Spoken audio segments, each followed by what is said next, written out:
আমাদের দেশ ভারতবর্ষ আজ স্বাধীন। আজ আমরা সগর্বে স্বাধীন ভারতবর্ষে বাস করছি। কিন্তু এই স্বাধীনতার পেছনে আছে অসংখ্য মানুষের আত্মত্যাগ এবং জীবন বলিদানের গল্প। তা যেমন ক্ষুদিরাম প্রফুল্ল চাকি থেকে শুরু করে কখনো সূর্য সেন, কখনো যতীন্দ্রনাথ মুখোপাধ্যায়, তো কখনো আমাদের প্রিয় মাস্টারদা সূর্য সেন।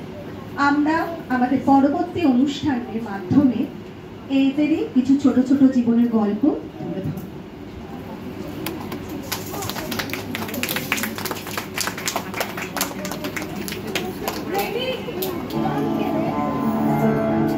वंदे मातरम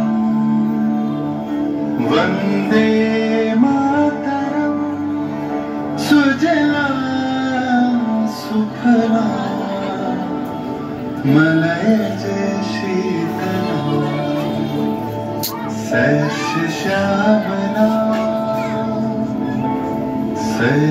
श्यामलां मातरम वंदे मातरम।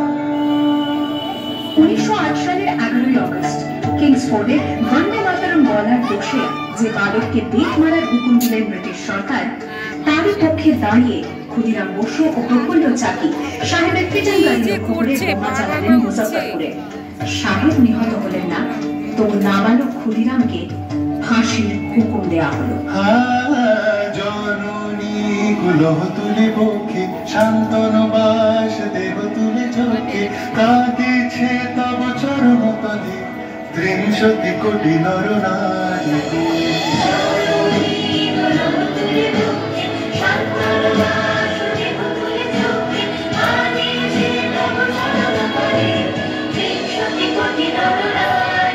যারা স্বর্গগত তারা এখনো চলে স্বর্গের চেয়ে প্রিয় জন্মভূমি এসো স্বদেশ তোদের মা দেখালো সেই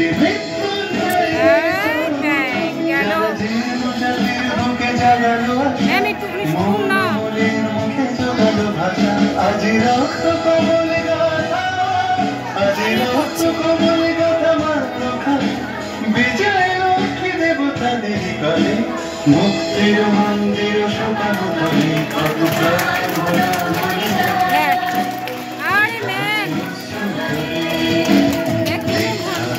আছে অশ্রু চলে। 9 সেপ্টেম্বর 1915 ইংরেজদের সঙ্গে সম্মুখ সমরের স্বাধীনতা ছিনিয়ে নিতে জাহাজ থেকে সেই অস্ত্র নামাতে গেলে ইংরেজ বাহিনী তাদের ঘিরে ফেলে। মুড়িপালনের তীরে লড়াই বাঁধে বিরাট ইংরেজ বাহিনী বনাম বাঘাযতীন ও তার 4 সতীর্থদের। এককালে শুধু ভোজালি হাতে যিনি বাঘ মেরেছিলেন, সেই বীর সেদিন লুটিয়ে পড়লেন।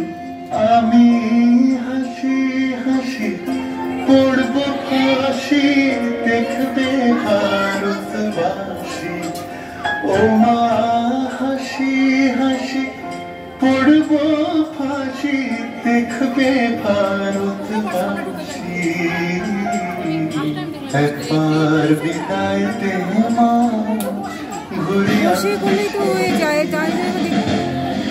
18 এপ্রিল 1918 মাস্টারদা সূর্য সেন ও তার 65 জন শিষ্য মিলে পরিকল্পনা করে চট্টগ্রামে ব্রিটিশ পুলিশের অস্ত্রাগার লুট করেন এবং তারপরে লুকিয়ে আশ্রয় নেন জালালাবাদ পাহাড়ে। এর 4 দিন পর ব্রিটিশ বাহিনী খুঁজে বার করে মাস্টারদা ও তার সঙ্গীদের। সেদিনের অস্তমিত সূর্য ছিল সূর্য সেনের রক্তে